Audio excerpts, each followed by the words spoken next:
Las valvulopatías o cardiopatías valvulares son cuadros clínicos provocados por estenosis o incompetencia valvular o ambas. Como consecuencia, se originan sobrecarga de presión o de volumen sobre todas las cavidades derechas y en especial sobre el ventrículo izquierdo. El corazón trata de compensar esas sobrecargas con dilatación e hipertrofia.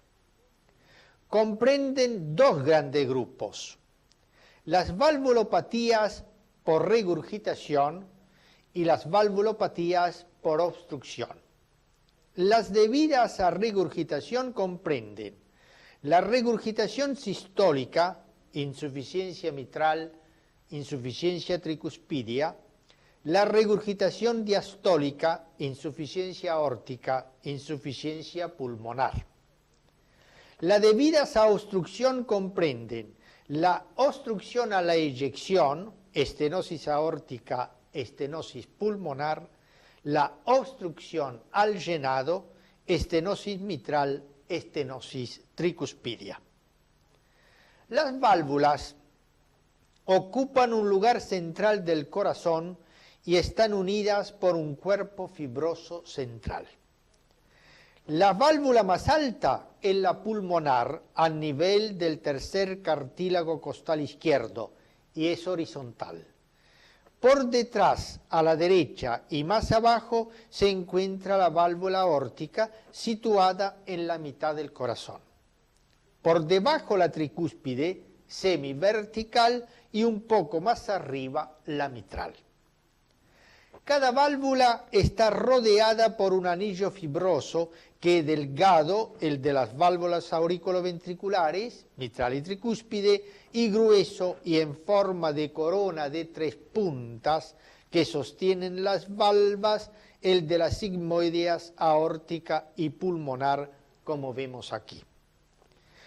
Los anillos tricuspidio, mitral y aórtico se unen en el trígono fibroso derecho o central por donde pasa el adegis. Entre el aórtico y el mitral se encuentra el trígono fibroso izquierdo. El anillo pulmonar está separado de todos ellos por la musculatura infundibular que lo mantiene más arriba, pero unido al anillo aórtico por un rafe fibroso. Las valvas auriculoventriculares están formadas por las valvas y las cuerdas tendinosas. Las valvas se unen al anillo fibroso y las cuerdas a la pared ventricular directamente o por medio de los músculos papilares anterolateral y posteromedial. Repasando con esta pieza anatómica: 1 es la válvula pulmonar, 4 el infundíbulo del ventrículo derecho, 7 la válvula aórtica, 15 el trígono fibroso izquierdo y abajo la válvula mitral, 12 en el medio el trígono fibroso derecho y 10 la válvula tricúspide. La válvula mitral está formada por 2 valvas, una anterior o septal y otra posterior o mural. Están delimitadas por las comisuras de izquierda a derecha, posteromedial y anterolateral. La valva anterior separa la cavidad del ventrículo izquierdo en 2 cámaras. La cámara de salida con eje aorta punta y la cámara de entrada con eje mitral punta. Quiere decir que la valva anterior es triangular y se extiende en diagonal desde el tabique a la pared anterolateral. Soporta poca carga. Su cara inferior forma la cámara de entrada y la superior la cámara de salida. La valva posterior es cuadrangular, menos móvil, ocupa 2/3 del anillo y en su borde presenta hendiduras y como es perpendicular al flujo está sometida a mayor presión. Las valvas están mantenidas por dos músculos papilares, situados por debajo de las comisuras, uno posteromedial y otro anterolateral. Cada uno está en relación con las dos valvas a través de las cuerdas tendinosas. Algunos de ellos, uno por valva, son musculares y gruesos. Se ha demostrado que la función normal del aparato mitral depende de la integridad de 6 elementos: la aurícula izquierda, el anillo mitral, las valvas, las cuerdas tendinosas, los músculos papilares y la pared del ventrículo izquierdo. La disfunción de cualquiera de ellas produce la insuficiencia de la válvula. La insuficiencia es orgánica y funcional. Son causas orgánicas: el reumatismo, la endocarditis, el prolapso de una o de las dos valvas, la rotura de las cuerdas, la calcificación del anillo, que es común en el anciano, y cuando un trombo o un mixoma se introducen en el orificio mitral y lo mantienen abierto en sístole. La insuficiencia coronaria produce insuficiencia mitral por 3 mecanismos: por necrosis del músculo papilar, por isquemia del mismo, por dilatación del anillo debido a insuficiencia ventricular izquierda. La insuficiencia mitral también es congénita. En la comunicación interauricular, por lesión de la valva anterior. En la miocardiopatía, por dilatación del anillo y disfunción del músculo papilar. En la transposición congénita de los grandes vasos. Son causas funcionales: la dilatación de la aurícula izquierda, que estira la valva posterior e impide su coaptación con la anterior; la dilatación del anillo por dilatación del ventrículo izquierdo, por lo que los músculos papilares no pueden intervenir normalmente en el cierre.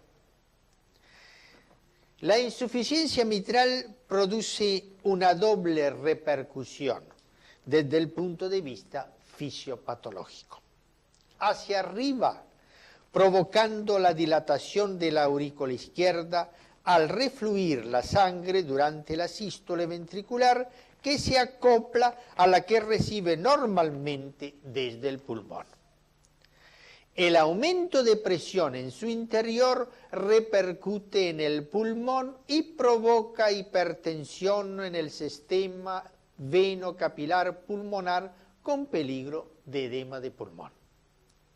Cuando con el tiempo se produce hipertensión arteriolar pulmonar, se hipertrofian y dilatan las cavidades derechas, tanto de la aurícula como del ventrículo, y consiguiente insuficiencia del mismo. Hacia abajo provoca una sobrecarga de volumen o diastólica del ventrículo izquierdo, porque el aparato normal porque el aporte normal que viene del pulmón se suma la fracción regurgitada durante el llenado diastólico. Como consecuencia, el ventrículo izquierdo se dilata y con el tiempo entra en insuficiencia. Cuando ésta se presenta, aumenta aún más la presión en la aurícula izquierda y en el sistema veno-capilar pulmonar. En resumen, se dilata la aurícula izquierda, aumenta la presión veno-capilar pulmonar, se dilata el ventrículo izquierdo. Cuando se agrega hipertensión arteriolar pulmonar, aparece también la insuficiencia del ventrículo derecho. Se describen 2 formas de insuficiencia mitral: la aguda y la crónica. La forma aguda se presenta como una insuficiencia ventricular izquierda y se debe a infarto por rotura de cuerdas tendinosas y a endocarditis por perforación de las valvas. La forma crónica puede no presentar síntomas durante más de 20 años y cuando se presentan son fundamentalmente pulmonares. Comienzan con disnea de esfuerzo y terminan con disnea paroxística nocturna y edema agudo de pulmón, es decir, con insuficiencia ventricular izquierda. La disminución del volumen minuto suele provocar fatiga, astenia y angina de pecho. Sin embargo, se suele admitir que cuando se presente el ANGOR suele haber siempre una insuficiencia coronaria o una valvulopatía aórtica asociadas. Las palpitaciones se deben a extrasístoles o fibrilación auricular. El pulso arterial es normal, pero puede ser Zeller por mayor velocidad de sangre y pequeño, parvus o poco amplio por insuficiencia cardíaca. Es tal vez el único ejemplo en que un pulso Zeller sea parvus. Si se instala fibrilación auricular, es arrítmico. El pulso venoso es normal. Cuando se agrega insuficiencia ventricular derecha con insuficiencia tricuspidia funcional, aparece una onda V grande, sistólica, llamada onda R de regurgitación. Es el pulso venoso positivo. El choque de la punta suele ser normal y si hay agrandamiento del ventrículo izquierdo, se palpa hacia afuera a nivel de la línea axilar. Se palpa mejor en decúbito lateral izquierdo de Paschon. Cuando hay insuficiencia ventricular izquierda, puede palparse en la punta un tercer ruido de galope protodiastólico. El agrandamiento de la aurícula izquierda puede empujar al ventrículo derecho hacia adelante y puede palparse el latido de un falso agrandamiento del mismo. Pero cuando se agrega hipertensión arteriolar pulmonar, hay un verdadero agrandamiento y su latido debe palparse con la maniobra de Dressler, colocando el talón de la mano en la parte inferior del borde esternal izquierdo. En oportunidades, cuando produce la rotación horaria, ocupa la punta dando el choque de la punta aparente. El choque de la punta real o verdadero del ventrículo izquierdo debe buscarse más atrás, a nivel de la línea axilar y en decúbito de Paschon. La insuficiencia mitral raramente muda. El enfermo debe ocultarse en decúbito dorsal y en decúbito lateral izquierdo. El primer ruido es poco intenso o falta, cubierto por el soplo, si las valvas están acortadas y engrosadas. Y es intenso como chasquido en la rotura del músculo papilar. El signo fundamental es el soplo holo o pansistólico en chorro de vapor. Empieza con el primero y llega hasta el segundo, al que puede cubrir. La diástole suele estar libre, salvo cuando la regurgitación es grande. En este caso suele agregarse un tercer ruido, como galope protodiastólico, índice de aumento de llenado rápido del ventrículo izquierdo. En este caso, no es índice de insuficiencia ventricular izquierda. Suele ir seguido de un rolido mesodiastólico como consecuencia de la turbulencia creada por el llenado rápido del ventrículo izquierdo o por estenosis valvular asociada. El segundo ruido puede ser intenso en el foco pulmonar cuando hay hipertensión pulmonar y puede estar desdoblado o porque se acorta la sístole del ventrículo izquierdo, por lo que la válvula aórtica se cierra antes que la pulmonar, o porque se prolonga más y se cierra después de la pulmonar. En este caso, el desdoblamiento es paradojal. En oportunidades se oye un chasquido de apertura, indica que las valvas son móviles. El soplo sistólico se oye en la punta y se irradia a la axila y a la escápula izquierda. Otras veces se oye en el borde esternal izquierdo y puede confundirse con el soplo de la comunicación interventricular y el de la insuficiencia tricuspidia. Pero este último aumenta en inspiración y en posición genupectoral y disminuye con la maniobra de Valsalva. Expiración forzada con glotis cerrada después de una inspiración profunda. Debe cerrar la boca y no respirar por la nariz. Escuchémoslo.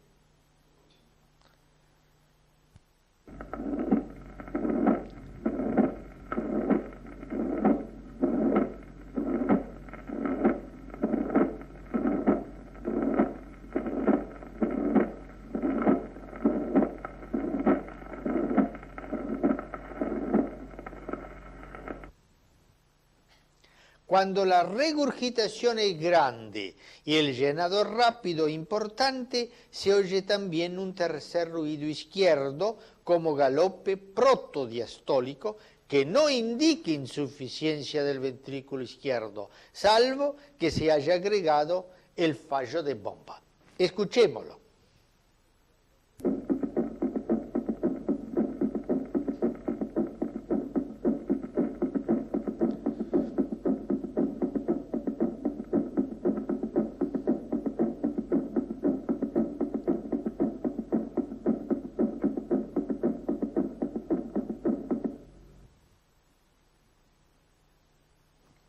La radiografía de tórax muestra el agrandamiento de la aurícula y del ventrículo izquierdo y de la arteria pulmonar. El agrandamiento de la aurícula izquierda se ve de frente, en perfil izquierdo y en oblicuo anterior derecha con relleno esofágico. El agrandamiento del ventrículo izquierdo se ve de frente, en perfil izquierdo y en oblicuo anterior izquierda, pues ocupa el espacio claro retrocardíaco. A nivel pulmonar pueden verse los signos de la hipertensión venocapilar, dilatación de las venas lobares superiores, la línea B de Kerley, derrames pleurales bilaterales, edema de pulmón.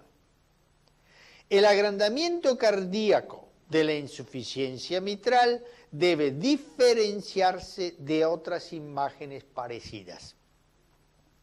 Se diferencia de la insuficiencia aórtica, pues no presenta como esta el pulso Seller-Saltón. De la hipertensión arterial, porque la insuficiencia mitral, la presión arterial es normal. De la miocardiopatía hipertrófica o del aneurisma de pared del ventrículo izquierdo, porque presenta el soplo sistólico, y estos no. Y de la estenosis mitral, pero esta no presenta agrandamiento del ventrículo izquierdo. Para diferenciar un chasquido de apertura de un tercer ruido, debe obtenerse el fonocardiograma con el cardiograma apexiano, porque el chasquido coincide con el punto O y el tercer ruido con la F. El cardiograma apexiano normal muestra la onda A que indica la presístole, la contracción auricular y coincide con un cuarto ruido. El punto C marca el comienzo de la contracción del ventrículo izquierdo y se presenta 0,04 segundos después del QRS.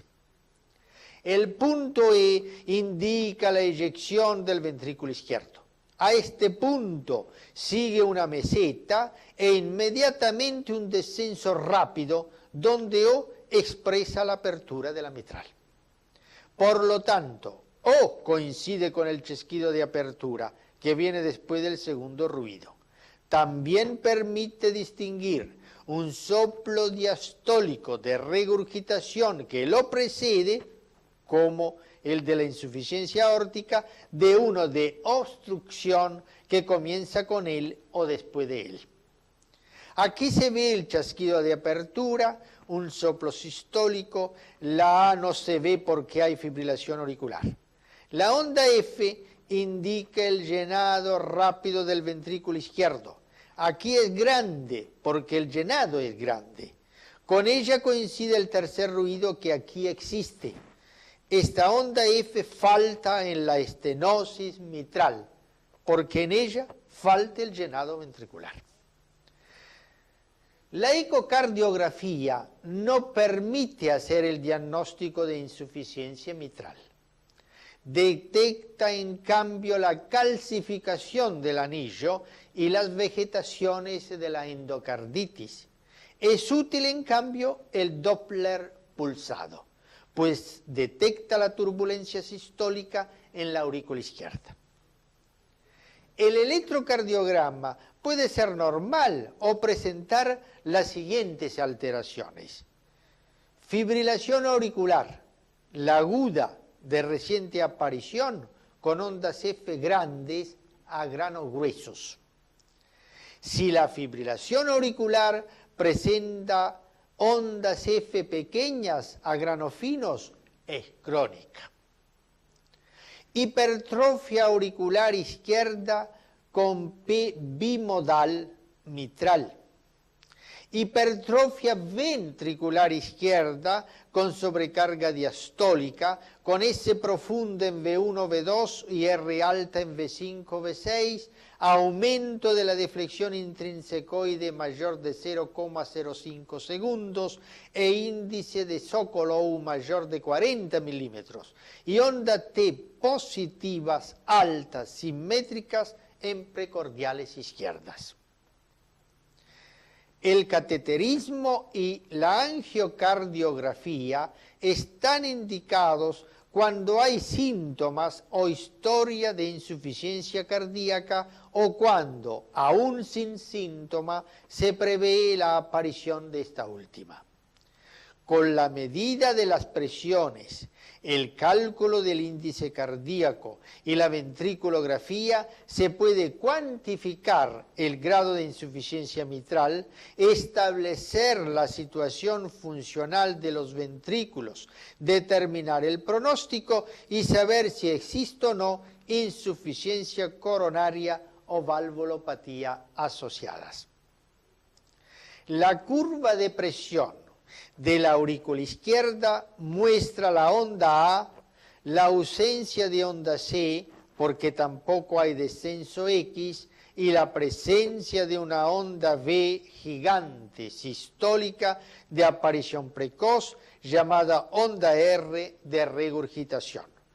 Cuando la mitral se abre, en el vértice de R se presenta un descenso I rápido diastólico.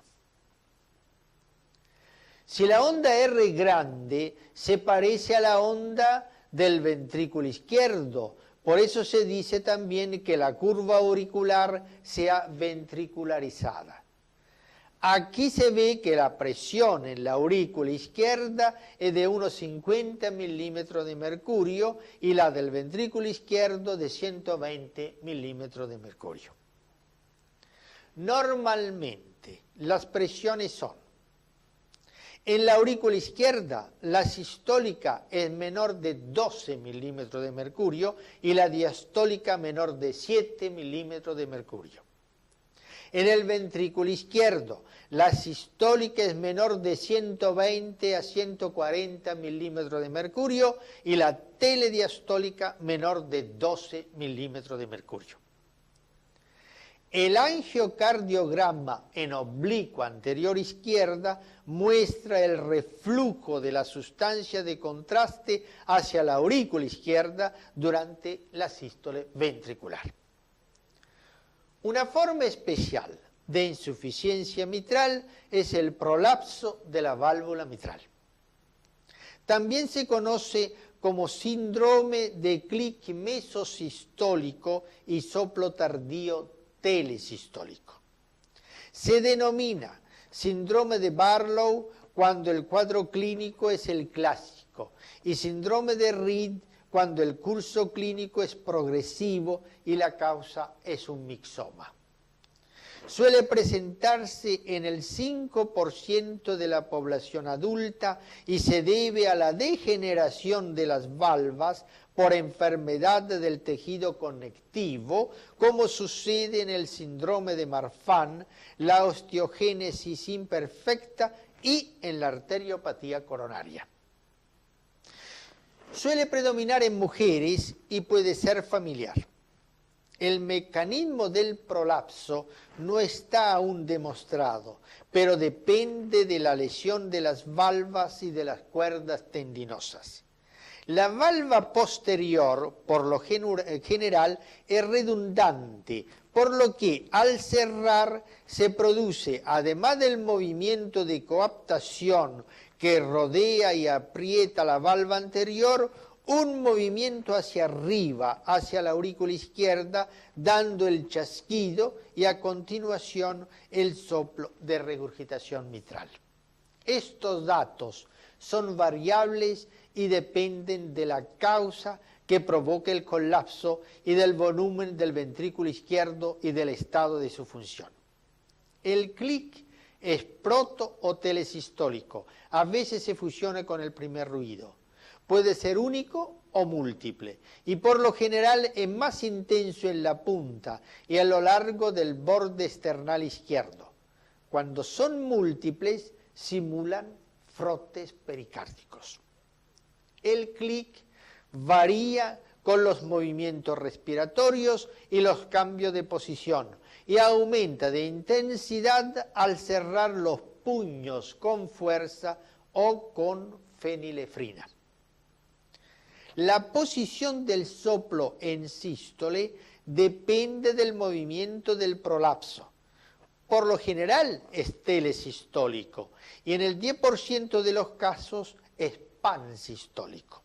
Comienza después del clic y llega hasta el segundo ruido.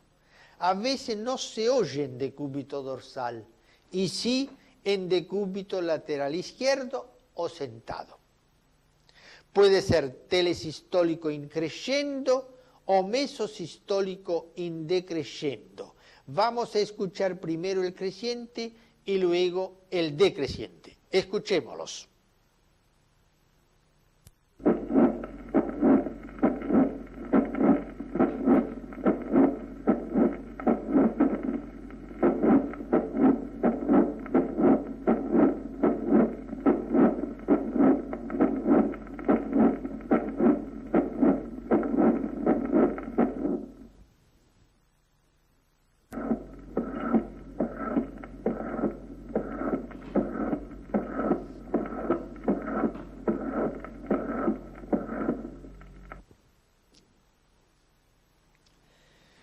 Suele tratarse de enfermos asténicos con frecuentes anormalidades en el paladar y en el tórax del tipo pectus excavatum, pectus carinatum, escoliosis y sifosis.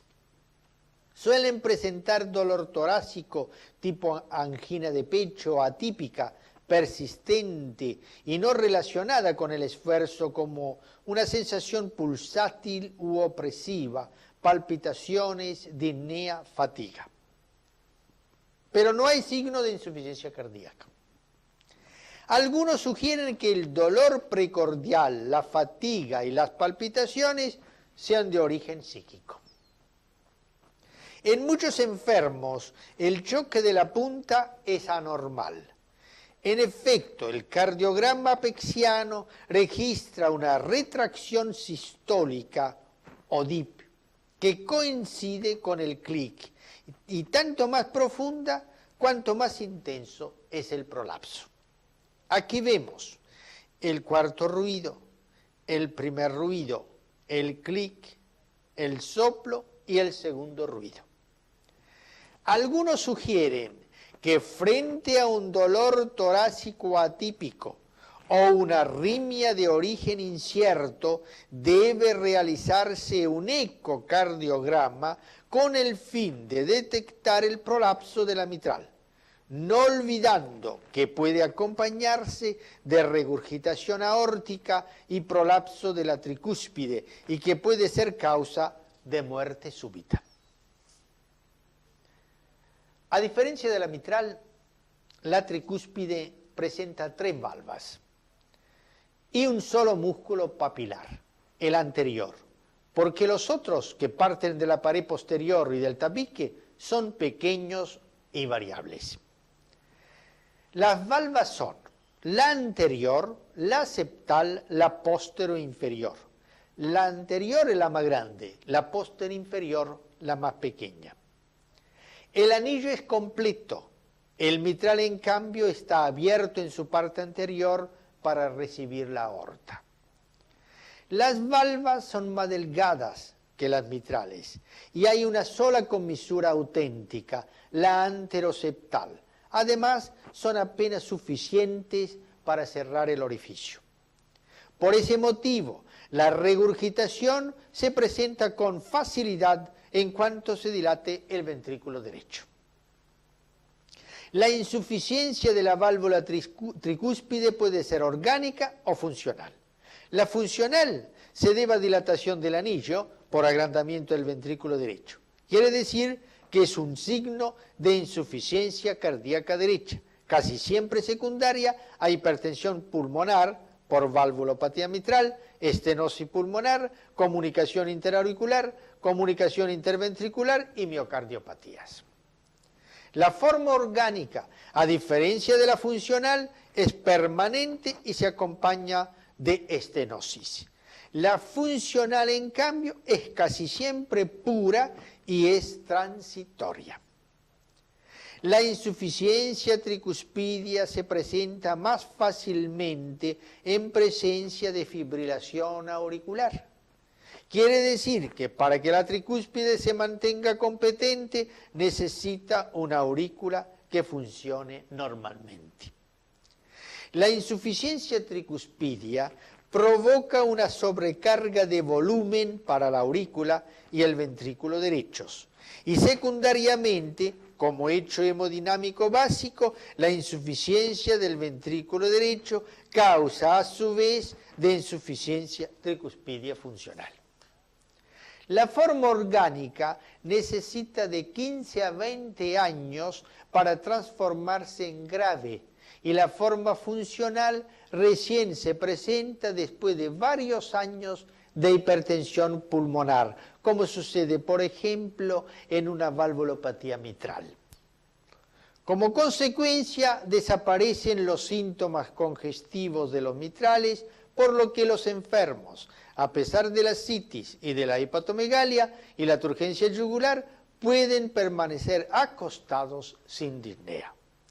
Pero si se agrega fibrilación auricular, la insuficiencia tricuspidia se presenta rápidamente. El signo más importante es el pulso venoso positivo a nivel de las yugulares que refleja la presión en la aurícula derecha. Aquí vemos un enfermo con gran turgencia yugular y cianosis al que se le está controlando el pulso venoso yugular. El pulso se ve como una columna oscilante debajo del esternocleidomastoideo. Para localizar el latido debe examinarse al enfermo en distinto grado de inclinación, hasta sentado, pues el pulso puede ser alto y estar oculto detrás del pabellón auricular. En oportunidades se encuentra en el trayecto intracraneal de la yugular interna. Esta onda se aprecia en el cuello como una oleada sistólica que asciende en cada contracción. Se ve y se palpa, se transmite al hígado, mueve el lóbulo de la oreja o signo de Evans y la cabeza del enfermo o signo de Musset venoso, simulando una insuficiencia aórtica. Esta oleada retrógrada sistólica refleja dos hechos: un anillo tricuspideo dilatado por un lado y por el otro que el trazado auricular sea ventricularizado. La presión sistólica del ventrículo se ha transmitido hacia atrás a las aurículas. A veces es tan intenso que ese pulso se ve hasta en las venas de la mano.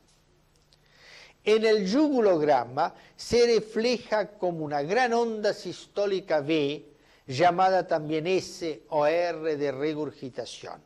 Se debe a que la gran cantidad de sangre regurgitada, al no caber en la aurícula derecha, debe permanecer en las yugulares. El yugulograma normal se compone de 3 ondas positivas, A, C y B, y de una y otra parte de la B aparecen 2 depresiones, la X y la Y. La A es la más alta y la X la más profunda. La onda A es presistólica y señala la contracción o sístole auricular y el cuarto ruido. La onda C señala el cierre tricuspidio y primer ruido. Luego hay un descenso durante la contracción del ventrículo derecho y se forma la depresión X sistólica. Se debe a la atracción hacia la punta del piso tricuspidio y a la relajación de la aurícula derecha. Al final de la sístole, la sangre venosa va llenando la aurícula en forma progresiva y el yugulograma muestra una curva ascendente hasta el vértice B que señala la apertura de la tricúspide. A partir de este punto, el descenso es rápido hacia la depresión I o fase del llenado rápido del ventrículo derecho, con el que coincide el tercer ruido. Luego la curva retoma su trayecto ascendente hasta la onda A siguiente. La onda B gigante está ligada a la hipervolemia de la aurícula derecha que resulta de una insuficiencia tricúspidea o de una comunicación interauricular. Es el pulso venoso positivo. En la insuficiencia tricúspide se ve tanto si el ritmo es sinusal como si hay fibrilación auricular. La onda B suele ir precedida por una onda C prominente, quiere decir que la X o falta o es pequeña, y le sigue el colapso I, que señala el llenado ventricular, el pasaje de sangre de aurícula derecha a ventrículo derecho. Si también hay estenosis tricuspidia, ese colapso I es lento. La curva que forma se horizontaliza, pues tanto la regurgitación como el llenado son menores. El descenso X desaparece si hay fibrilación auricular y la regurgitación es importante. Si el ritmo es sinusal, el descenso X se mantiene. La presión venosa se mide verticalmente en centímetros, desde el extremo oscilante de la yugular interna hasta el ángulo de Lewis del esternón a nivel del segundo cartílago costal entre el mango y el cuerpo del esternón. Para ello se usa un cartón y una regla o 2 reglas colocadas una horizontalmente a partir del latido y otra verticalmente desde esta al ángulo de Lewis. Esa presión equivale a la presión que existe en la aurícula derecha y a la presión del ventrículo derecho cuando hay insuficiencia, no cuando hay estenosis. Por ese motivo es un índice del grado de insuficiencia del ventrículo derecho.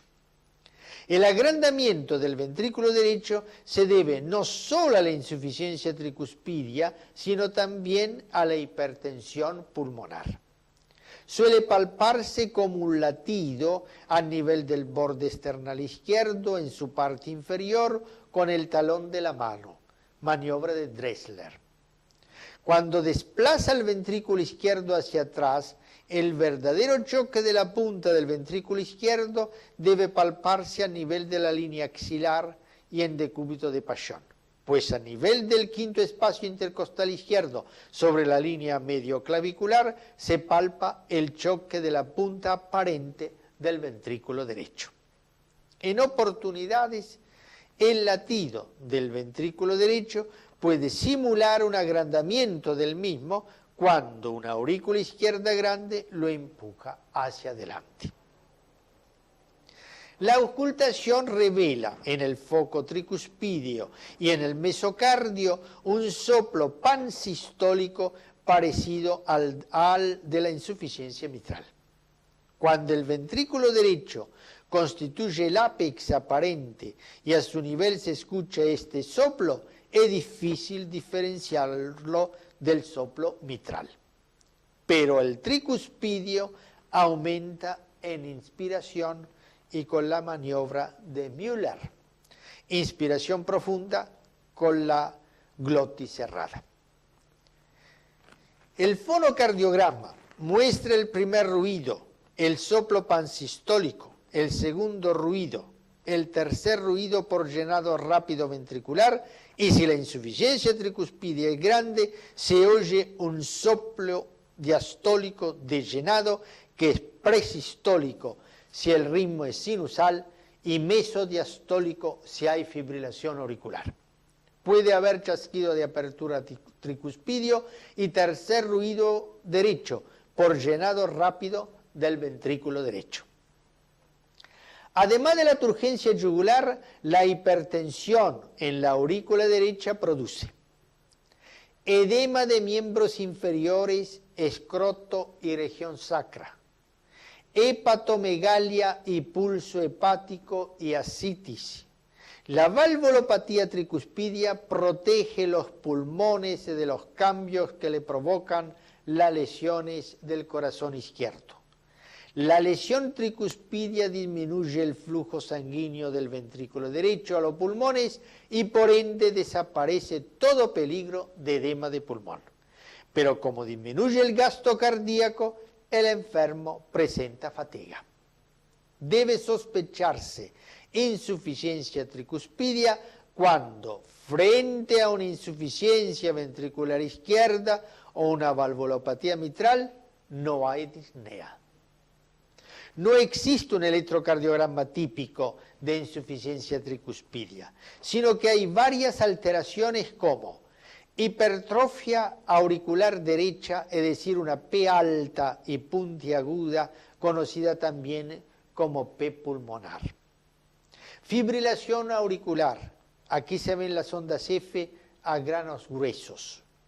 Bloqueo de rama derecha con la presencia de un QRS ancho mayor de 0,10 segundos en las precordiales derechas y T con polaridad contraria a la del QRS.